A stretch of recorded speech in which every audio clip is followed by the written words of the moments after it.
Now I call upon Mr. Simon D. JOCAS to talk about the role that you can play in bringing the global literature to here and taking it from here to the globe.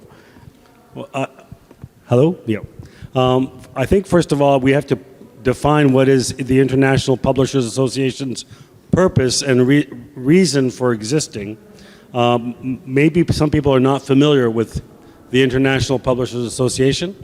IPA is an international association in Geneva whose mandate is to support publishing associations from various countries in various provinces or regions in the world. So as such, the IPA, and my esteemed colleagues here will be able to confirm or infirm what I say, but its purpose is to be there for publishing associations. There could be an issue in Mexico. Recently that we were talking about the situation in Mexico where the publishing industry is being challenged by the government, who has decided to take over the publishing of educational material, which is a deterrent for the publishing industry. IPA's mandate is to support the Mexican Publishers Association in trying to work out solutions that will benefit the publishing industry and the people in general in the regions of Mexico. In my country, Canada, we had a decision made by the federal government years ago about the free use of publishing material in the educational field. That literally killed our educational publishing market in Canada. IPA was there as an international association supporting us. And by IPA, it means that all of the associations together are supporting us.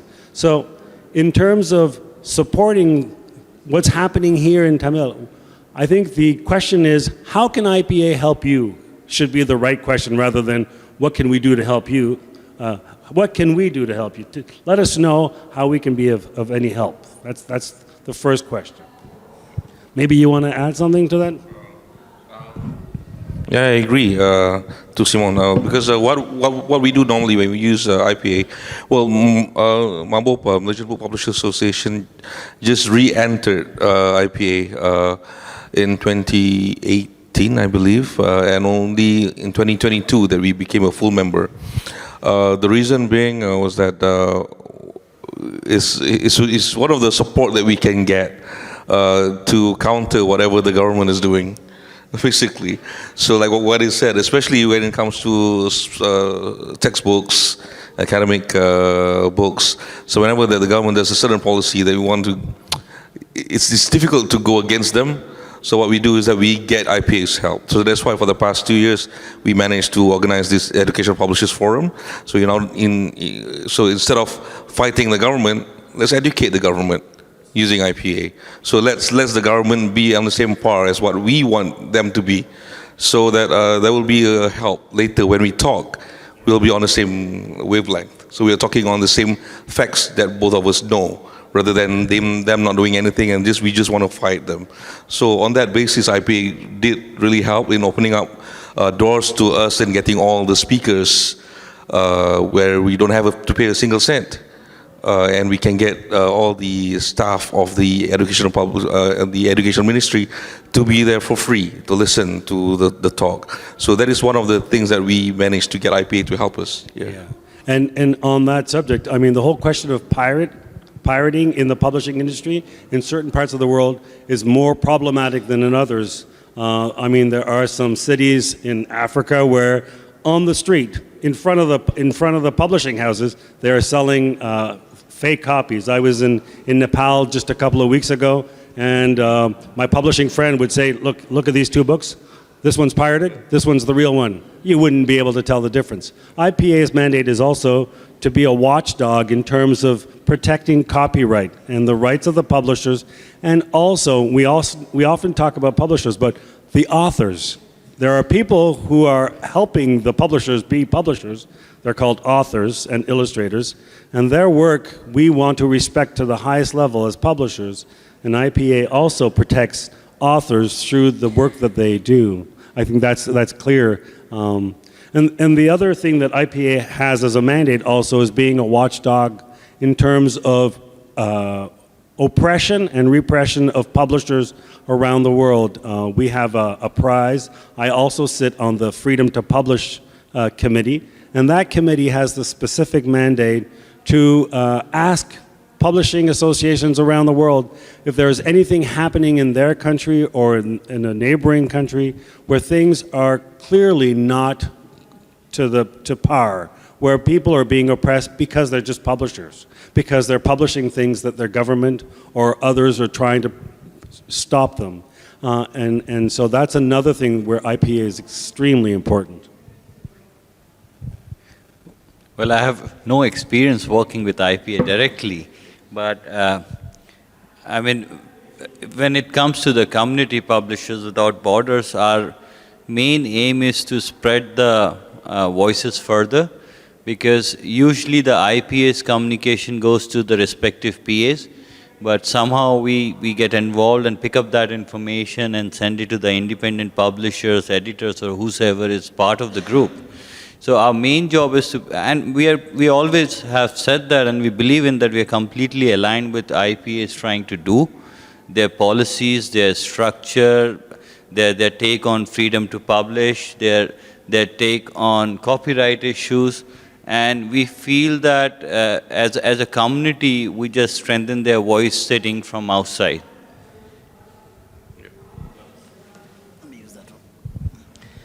Yeah, I have served in the committee, executive committee, for the last 5 years, I think. We, especially in Africa, you are so right. One of our biggest challenges is piracy, or what I call copyright theft. You know, piracy sounds like a very nice name, but I would rather call them copyright thieves or robbers. We have used IPA in Africa in various ways. In fact, I think we've benefited more than IPA has benefited from African subscriptions. I remember some time back when my own country, Kenya, was introducing value-added tax, VAT, on books. And we did everything possible. We wrote to the Attorney General, we went to the Minister of Education, Minister of Culture, and all we were trying to tell them is, can we respect international protocols?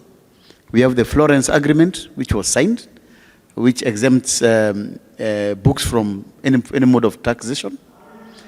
We have Nairobi Protocol, which was signed in Nairobi, which again exempts books from taxes. But interestingly, nobody was willing to listen. We now ran to IPA, and the General Secretary came all the way from Geneva, and we had a meeting with the Minister of Education. Well, it was, I think, too little, too late, because decisions were made elsewhere, from World Bank angle. And the minister really had no choice but to implement the VAT on books.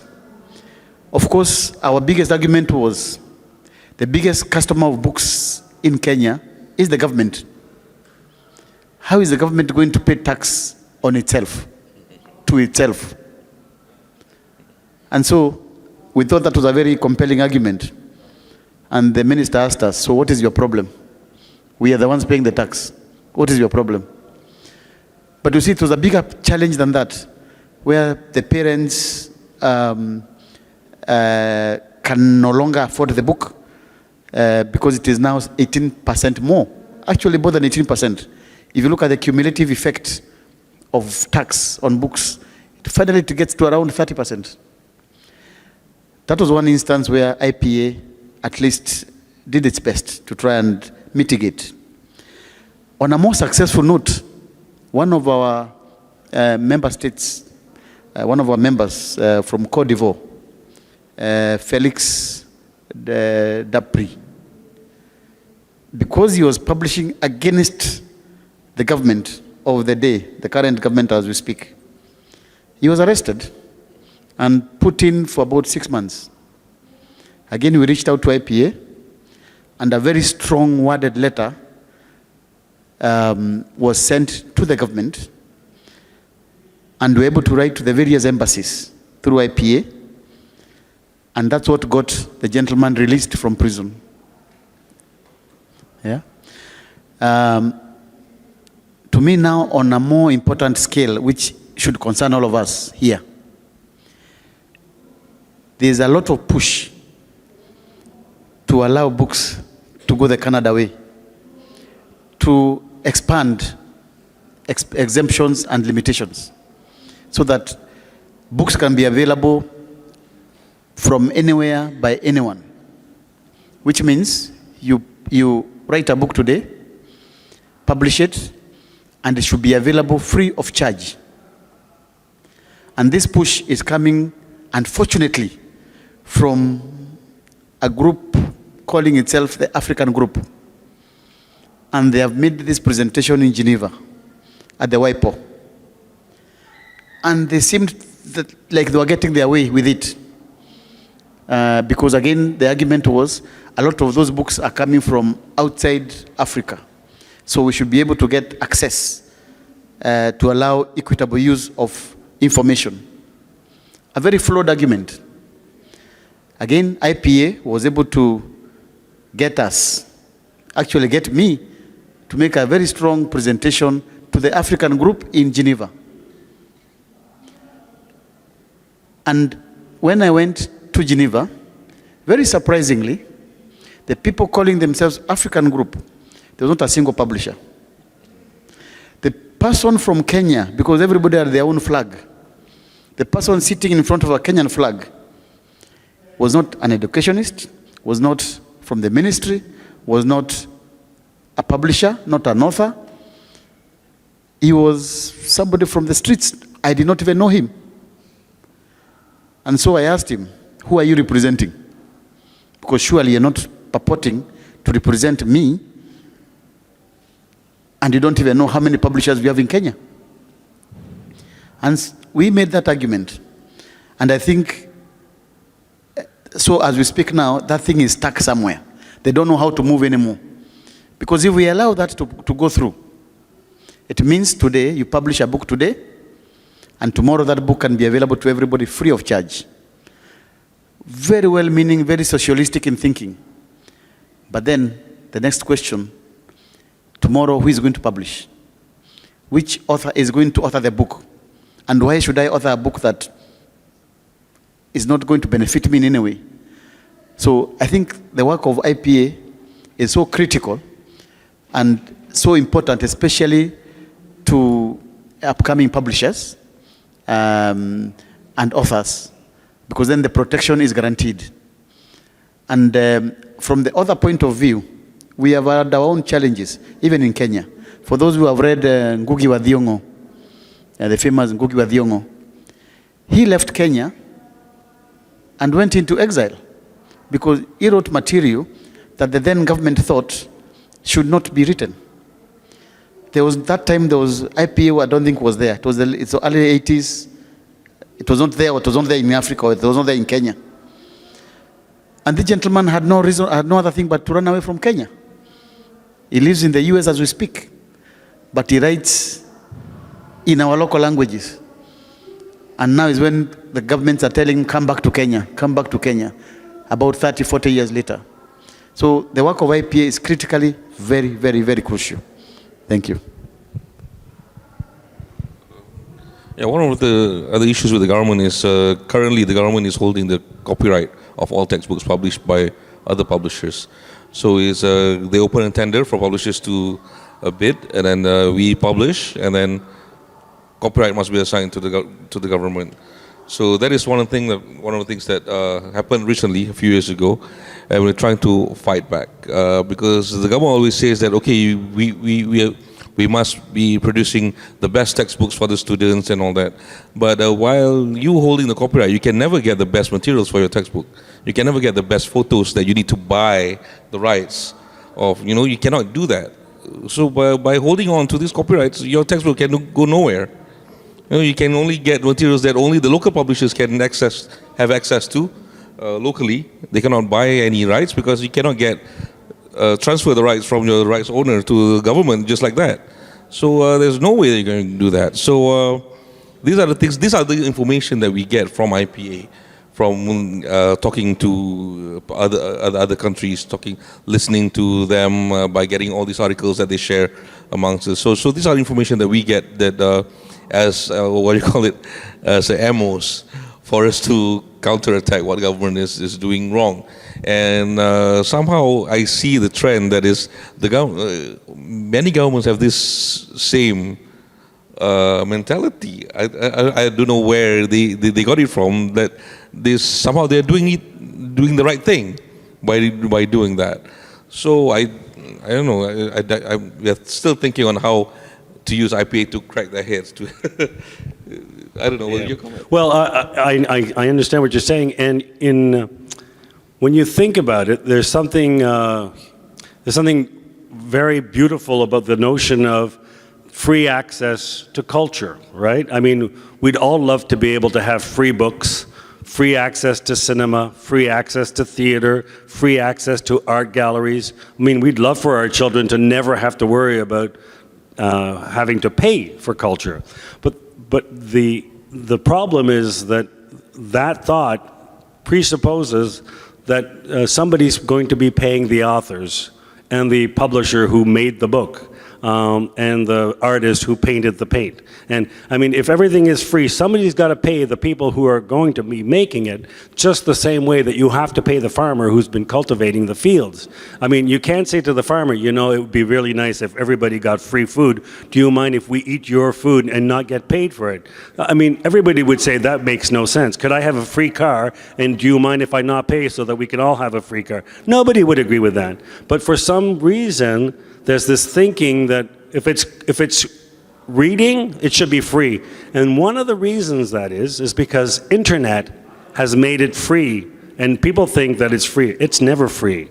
Nothing on internet is free. Somebody's getting rich on internet, and if it's not you, then it's somebody else. Trust me. So, and I wanted to just loop back to what Prashant was saying, because in the document it talked about IPA and PWB, which is two different things. IPA is an international forum for publishing association, and PWB is Publishers Without Borders, and that's individual publishing houses, individual agents. There's over 5,000 of them on our group, and these people, the connection is sometimes, and you can help me here and tell me, in your own publishing associations, sometimes our own publishers in our associations aren't even aware of what's happening in our own country because they're busy. They're doing all kinds of things. And some of them actually find out about what's happening in IPA through PWB, because we talk about what's happening on PWB. So a lot of publishers have actually been connecting to IPA a lot more, because Publishers Without Border on Facebook and WhatsApp and LinkedIn has allowed them to know that there are people out there protecting their rights. So that's important to know. I have a question, in fact. So, I mean, just for layman's purpose here, I mean, a lot of people don't know about IPA. So when you think about IPA, do you think IPA is a problem solver or a solution provider to Publishers Association? Or neither of it? I'm still trying to find out the difference between problem solving and solution provider. I would say the problem solver is the one that is, for me, a problem solver is that there's a problem and you've got to solve it. A solution is that you're thinking before the problem arrives. That's how I see it. And in my mind, I think IPA does a bit of both. I think IPA is thinking in terms of direct needs, and sometimes they miss the target because they're a little too late, or we ask them too late, maybe, you know.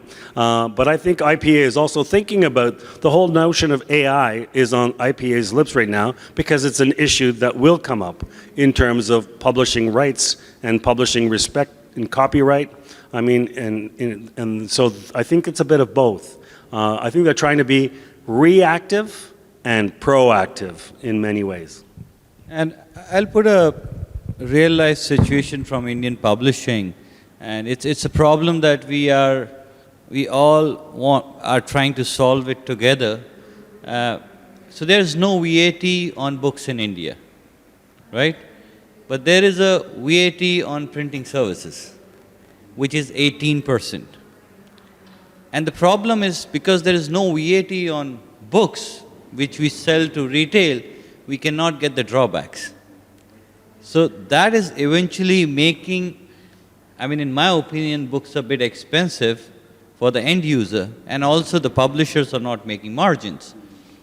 Now the thing is, when we go to the government, the books are seen as a very sacrosanct thing, which they don't want to touch because that might lead to lose vote banks, because they say that education is getting expensive because we have put VAT on the books. And we have been arguing about it constantly. We say, we have gone to the government and said, why don't you just put the VAT 0%, so that at least we can claim the drawback. But that argument has been going to and fro for a very long period of time. And another reason which we have been talking almost all the time, that if we put VAT on books in India, that might also lead to a decrease in piracy. It will not eradicate, because right now what's happening that you can print any book, but you don't have to report it because you don't need to pay taxes. So any income you're generating through selling books, there's no taxes on it. So in such scenario, and I don't know, I mean, you might not have the solution to it, but you can guide people here that what should we do, I mean. I have one more question. Yeah. The chairman said, whatever the way we see the taxes implementation, it's called, all come from IMA. So if IPA can speak to IMF, so even the Gulf does not have any taxes on the books. When the tax was implemented 18%, I was in Kenya. I'm a big loser. Even today, the last year, Sri Lanka was implemented 18%. So publishers may not be aware. So I'm exporters. I don't serve for India. I serve for the international markets. The problem is that we want the VAT so that we can actually claim drawbacks. We are not able to claim drawbacks. Yeah, I understand. And I remember, I mean, 6 months ago or a year ago, there's huge outstanding to claim that drawback, which is pending. And at some point of time, and I don't know the reality of it, I might be just, I mean, talking hearsay, but the tax department actually went to publisher and they said that surrender this outstanding. I mean, you can't claim it ever. Trust me, what you're asking for is zero rated, because what you are now is exempted. But trust me, you don't want VAT on books at all. What will happen? The pirates, remember they are thieves in the first place. They will not pay that tax. In fact, they'll be so happy that you are paying the tax, which means your book is more expensive than their book. Because they're not going to claim and they're not going to pay. So you're better off where you are now, if you can push for a zero rating, which means then you're able to claim the inputs. If you can claim the inputs, then you are fine enough. Otherwise, don't ask them. They'll be very happy to put, say, 18%. Very happy. Yeah. I'm not going to give you an answer on your problem today. But one of the things that just came up here is, I think one of the things I really like about IPA is that we often have a very clear idea of how we should solve a problem. And then we talk to the members of IPA about our problem, and they bring up other elements that we didn't see that might make our situation worse. And I think that sometimes we do take a bit of time in making decisions, but I think, and I think our ED, our executive director, and the whole group is always conscious that there are so many angles to what's happening that the experience of many can bring some light and shed some light to that problem. In my country, and actually not even in my country, in my province, because Canada is divided into 10 provinces, and each province has its own jurisdiction in terms of taxation and culture.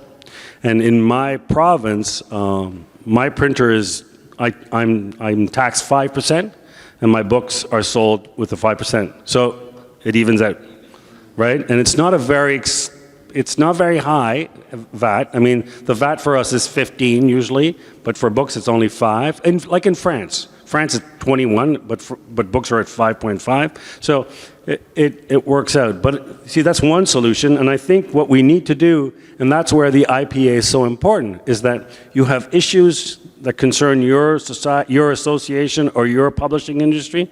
You have to reach out to IPA. IPA doesn't know the problems you have unless you speak to them about them. And that's where IPA becomes an extremely strong force, because there's so many experienced publishers who have ideas on how to solve issues. But I'm sorry, I'm not going to solve yours today. I don't know when it's going to get solved. Yeah, like what you said, whenever we complain something to the IPA, we say something to the IPA, what IPA does is that they group us up. Okay, these countries were having this issue, this country is having this issue. So I actually see that happening. And when Jose, the Secretary General, came over to Malaysia to talk about these, the PISA ranking, the TIMSS ranking, collaborating it to the liberalization of textbooks. You know, so you can see, okay, they say that, okay, this countries, okay, having this issue, okay, look at how liberal their textbooks are. So there are examples of certain countries. So you can actually go to that country and see what's happening there, and maybe learn from there, and learn how you can actually improve further. It's just that whether our government listens to it or not, that's another thing. So, but we have that, at least we have a reference point where we should go from. Thank you so much, everyone, and thank you so much for listening to us. And any questions about IPA, you can always come up and ask. Or PWB, you can come and ask. Oh, can I share something here? Okay, well, Kuala Lumpur, Malaysia is just being honored to be the host of the next IP Congress, International Publishers Congress. It's going to be held in Kuala Lumpur, July 2026. So why I told Jose that I want PWB to be the center stage at the IP Congress, and he agreed. So so you can see more of PWB's influence in the Congress. So I'm happy to invite. So this is going to be in 2026. We hope that we have more Indian publishers to come over and get involved as participants. And also maybe, I don't know, if we want to sponsor something, we are open with our sponsorship package later. Yes? I would like to add that the beauty about PWB is it's owned by everyone. Everybody has equal shareholding in the community. And that's why it has been so successful, because people say, I am part of PWB, I am PWB. So that's the beauty of it. Yeah.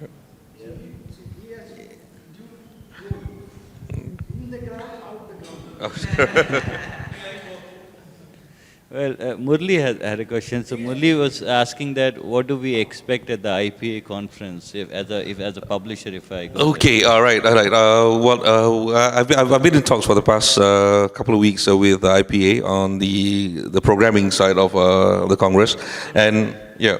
So at the moment we haven't decided on the programming side, because the committee hasn't set any meeting yet. But I have set the ground rules saying that, okay, in the past IP Congress, it's more relevant to the upper management and not relevant to the middle management. So it doesn't make sense to some other people. So that's why when you see the participants, they are all the big bosses and not many from the middle bosses and levels, like, you know, managers, middle level managers. So this time in IP Congress, we want to make it relevant to everyone. So what we're going to do is that this is what I've mentioned. I'm not sure whether it's going to be, how it's going to be managed in the end.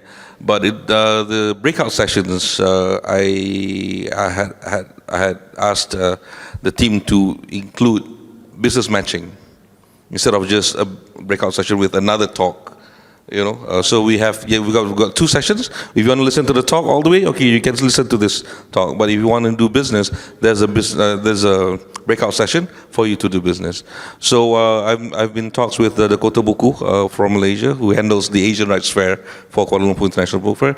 So we want to take out the Asian Rights Fair out of the Kuala Lumpur International Book Fair and insert it into this IP Congress. So it's going to be a business activity together with Forum at the same time. So that is something that maybe you can look forward to. It makes more sense for many more publishers to come.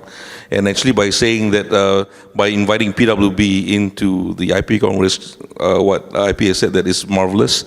You can get more publishers to be involved because PWB is more connected to the publishers rather than the IPA is more connected to the associations. So it's more relevant to deal with PWB to get more publishers to come over and enjoy the Congress. So yeah, hopefully we can get that. Thank you. Thank you so much.